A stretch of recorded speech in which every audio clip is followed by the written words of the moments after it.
in. Sit down. How did you sleep? Pretty well, considering last night. It's quiet round here, though, isn't it? Never thought to find Diane settled in a place like this. It is quiet. She was a right little raver in her day, you know. Was she? Yeah.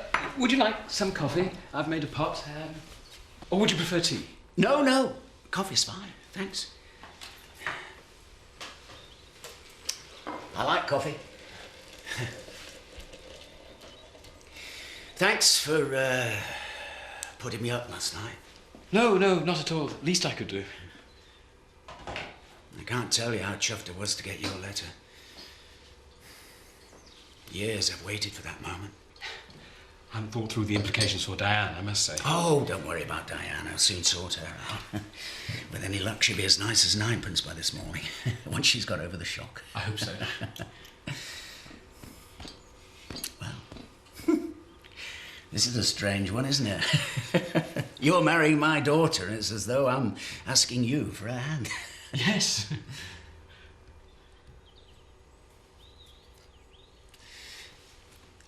What's she like? Oh, there's no point asking me. I'm biased. I think she's wonderful. Yeah, I'm sure. Look, no offence, but it's hard to imagine any daughter of mine marrying a vicar. No, I think it was a surprise for her too. And me, come to that. She'll be causing a bit of a stir in the village then. I'm sure she'll tell you all about it when you see her. Fair enough. I mean, enough hot water as it is. Oh dear. It is a little unfortunate that you arrived without letting me know you were coming. Oh, don't worry about Diane. I'll go down and sort her out this morning. No, I think it would be best if I spoke to Diane. I'm sure once she thinks of Bernice and all this, she'll know it's for the best. That's fine by me. I wish you the best of luck, Vicar. Could you give me a description of the missing item, please? Oh, yes, I told you yesterday. It was a gold-plated watch. Ladies' watch. Yes, a lady's watch. Small, square, no numerals, just dots. Oh, and a broken strap. I was planning on taking it to the jewellers at Houghton. Value? Nothing significant, about £100, but it was of sentimental value. I do want it back. You do realise it's not a good idea to leave your valuables in the car. Vehicles get broken into all the time. Thank you for the lecture, but my vehicle was not broken into. It was left at the local garage. You'd have thought that was safe enough. How long had the watch been in the glove compartment? What's that got to do with it? Well, is it possible that the watch had already been removed before you took it to the garage? You did say you'd been meaning to take it to the jewellers. When were you planning to do that? It was there yesterday morning. It was not there when I picked up the car in the afternoon. Right. If you'd just like to read through this and sign it, please.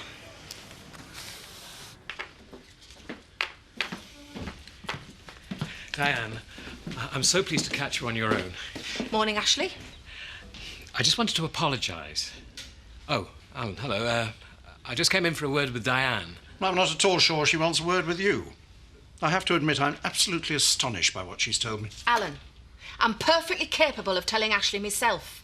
Well, yes, I'm sure you are. I know that. Carry on, Ashley. I really am sorry. When I wrote to Rodney, I never for a moment thought he would turn up unannounced just like that. Well, perhaps that'll tell you something about the man. It was really stupid of me not to have thought through the consequences of what it might mean to you. I'm afraid I was thinking of Bernice. Bernice? Yes, I did it for her. From what she said, I genuinely thought she wanted to make contact with her father.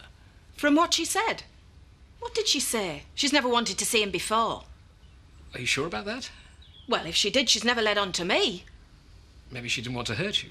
She's done without her father for 26 years. I don't see the good in them getting together now. It'll only stir up all sorts of stuff that's dead and buried. Yeah, I have to say I agree. In my experience, it's usually best to let sleeping dogs lie. Alan! I'm sorry. I'm sorry to interrupt. I shouldn't have spoken. Thank goodness he turned up while Bernice is away, that's all I can say. You've acted out of turn, Ashley. Just because you're marrying Bernice doesn't mean that her past, and mine, is any business of yours.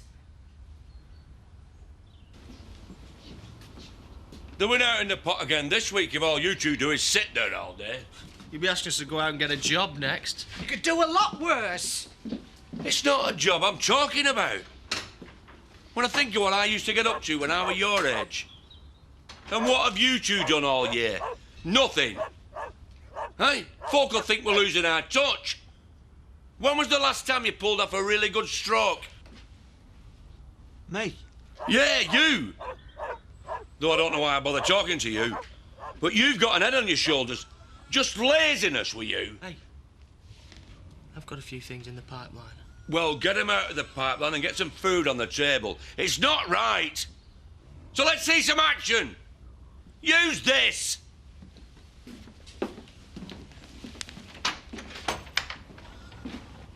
Silly old get. I'm pulling plenty of strokes. Just not the kind that put food on the table. Are you? What are you doing? Nothing that concerns you. Come on. You want food on the table? We'll give it to him.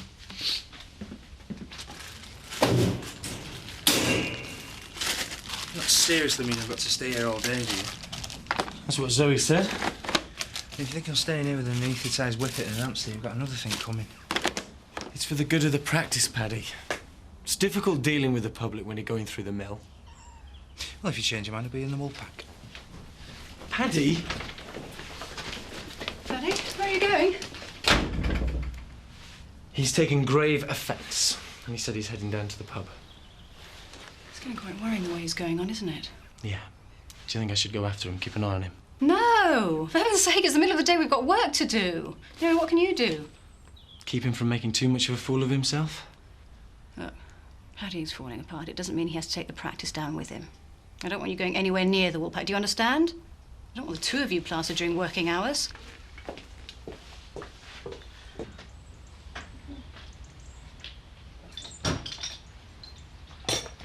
No need to ask what you're here for. You've come about Tara's watch. That's right. Well, I didn't take it. I never even saw the thing. How about you, Scott? Sorry. Tara said she left it in the glove compartment. You did clean the glove compartment. Well, I don't know, because Frankie does a valet, so... So did you? You valet a car, you clean glove compartment, don't you?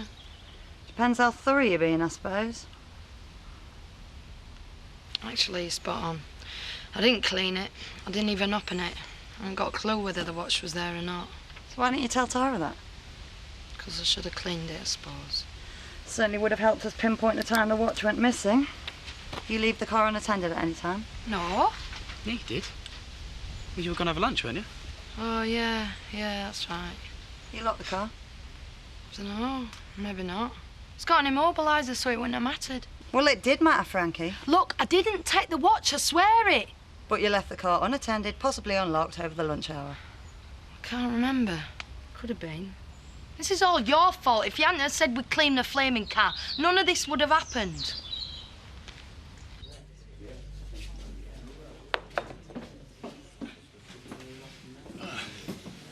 Hi, Paddy. Not working then? Hey, Zach. No, there's not much doing today. Pint of bitter, please, Alan. So, how's it going? How's what going? Well, you know, life. Do you want an honest answer to that? Life is terrible. All right. Missing Mandy, I guess. Yeah, you could say that. It'll pass. It's early days. And I'll tell you something. There is always a bright side, son. You might be missing Mandy, but I bet you're not missing them credit card bills coming in every month, eh?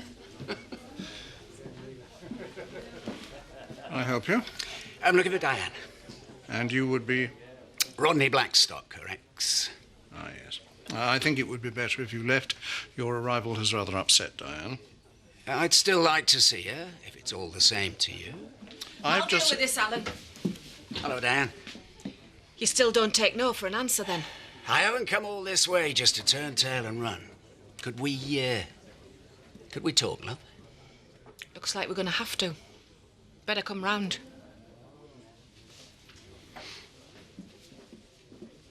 Hey, rather him than me, eh? She's got a tongue on her, as that one.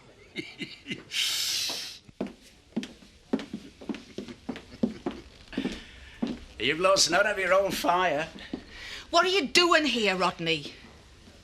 You're looking well, love. You're wearing well. Thanks. No, I mean it. You always were a looker. You still are. Forget it. It's good to see you again. You've no idea what it did to me when I came home that day and found you gone. How long did it take you to come home? A month? A year? I know I was never very reliable. You weren't reliable at all. Forgot you had a wife and child half the time. I always came back, though, didn't I? Until you made sure I couldn't. Oh, that's right. Make out it's all my fault. Let's get into a slanging match, love. I never really meant to hurt you, you know. You were always the one. But I'm not here to cause trouble. I'm here to see my little girl. I loved her too, you know, Diane. And I want to see her get married. It's a big moment in a dad's life, that, you know. Funny you managed to miss the first wedding, then. So this isn't the first? Oh, I didn't know she'd been married before. I just hope this one works out better for her. Yeah, well, he seems a nice enough chap. A bit staid. Would never have done for you. What about you? You still hitched? Ah. You know, she put up with me for a while. Oh, it was nothing special. Not like what you and I had together. Oh, Rodney, just drop the smarm. If there's one thing I've learnt in the last 26 years... How about you? Are you doing a line with that fat fellow out in the bar? No, I am not. And it's none of your business anyway. Well, there must be somebody on the scene. You wouldn't be looking that good if you weren't getting your oats. Chic! Look, don't think you can waltz back into my life and we can all be pals as if the past never happened. What did I say? Because you can't. I want you out of here. Out of this village. Out of my life. And Bernice? Don't I get to see Bernice? No, she doesn't want to see you. You don't know that, Diane. You stopped me seeing her all those years, up sticks so I could never find the pair of you. Well, I found you now. And I'm not leaving this village until Bernice tells me to go. And that's that.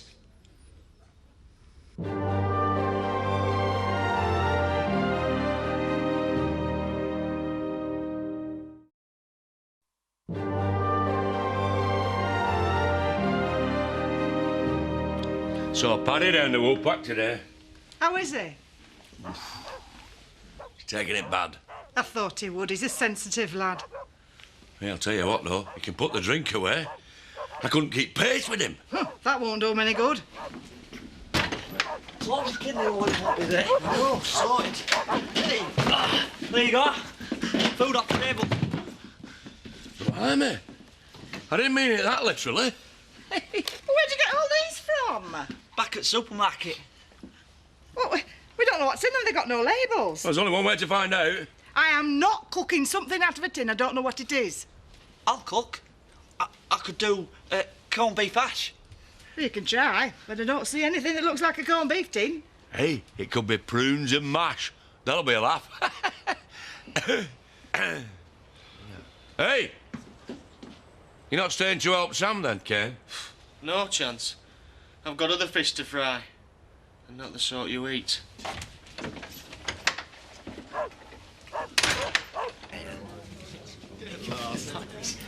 No, he said no worries. Is that an Aussie accent I can hear? That'll be him. He's Australian. Oh, Joe Fisher. Rodney Blackstock. I know. Your arrival caused quite a stir. Where you from, Joe? Oh, I don't think you'll have heard of it. A little place called Bustleton, a couple of 100 miles down the coast from I know Bustleton. I've even been through it. There's a great surfing beach just down, about 400 kilometres on the way down. I don't think you were very tactful coming in here with Rodney tonight. You could be right. I didn't want to leave him on his own. He looks like the sort of chap who can look after himself to me. I'm told you're the proud owner of a roadster. Is that right? Yes, a recent acquisition. Oh, beautiful old bike. They didn't make many, did they? Well, no, only about 60, I believe. Does she still run all right? Oh, I haven't had her out yet. I've been doing her up. Oh, how long you had her? You do know my life's gone downhill since you arrived, don't you? Really? So how do you work that one out? Well, you trying to supplant me, getting in with Zoe. I'm not, you know. And another thing. I won't for you, won't know about Mandy. Still living in happy ignorance. In fact... Give me one good reason why the guy Adam puts up with it. Don't know. Guilt, maybe? Unless he's under orders from Zoe. Oh, don't look now, mate, but here comes trouble. Diane, do you want to join us? Of course I don't. One thing I really appreciate, Alan, are the loyal friends I've made here. It was bad enough finding Ashley had gone behind my back. I expected better from you.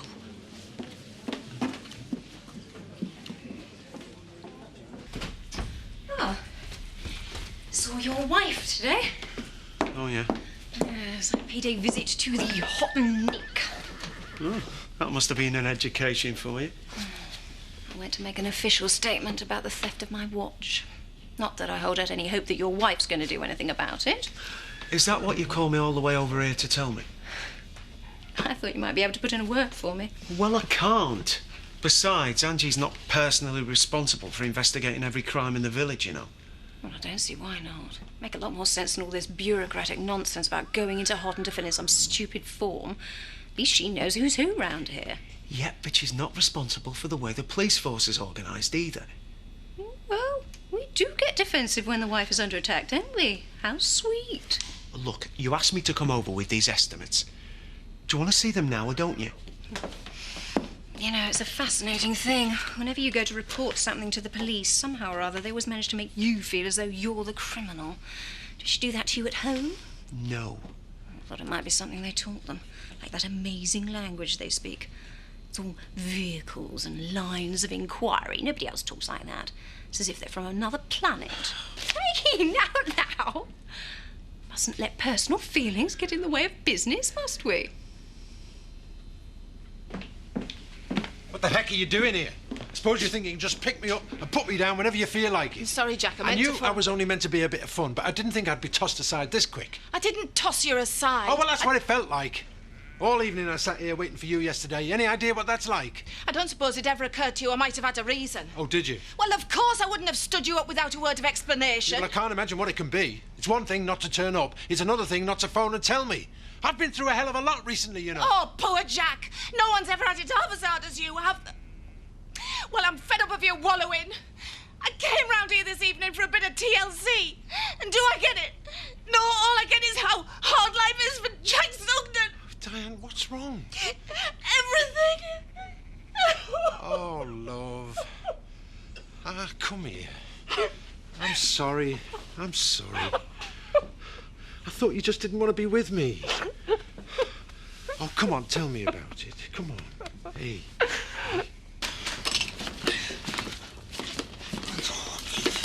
Potatoes are all lumpy. You've not cooked them long enough. That's the trouble. That's why they're lumpy. Come on, son, it's way past tea time. It's coming. Give him a chance, Zach. At least he's trying. What was in them tins, Sam? I don't know, some sort of meat in jelly. Smells a bit fishy-like to me. You sure it was meat? Look like meat. Perhaps you should keep the meat separate, just in case. In case what? In case we don't like it. No! Hey, he'll be helping Marlon out at Woolpack next. Shut it! Give him a chance! Will you get on with it? I'm starving.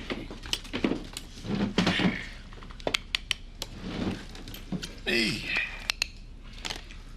Smells familiar, does this? Reminds me of something. Cat food!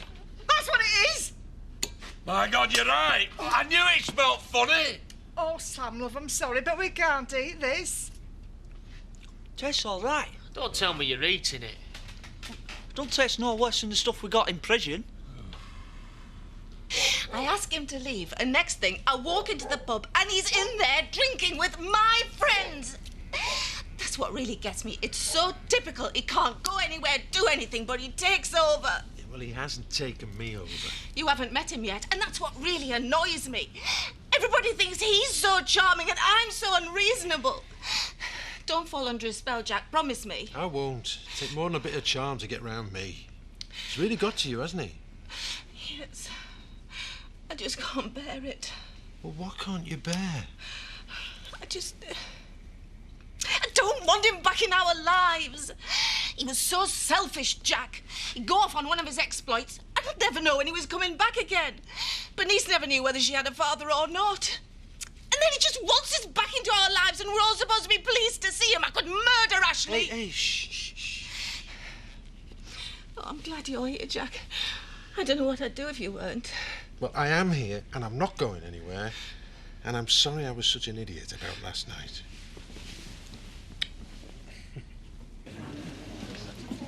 It's actually a very interesting oh, it don't sound right. Come on, let's get you home. I'm not going home, I'm having another drink. Hey, watch it, pal. Sorry. Sorry it took so long. It's all right. What a character, that Rodney. He was just telling me he got a local haulage firm last year to lend him a truck. Filled it full of medical supplies and drove it all the way to Kosovo. Don't tell me you're thinking of asking Chris Tate to do the same. Never wear it. I'm not doing no trouble. Come on, Paddy, it's time you went home. Going home. Sit down here.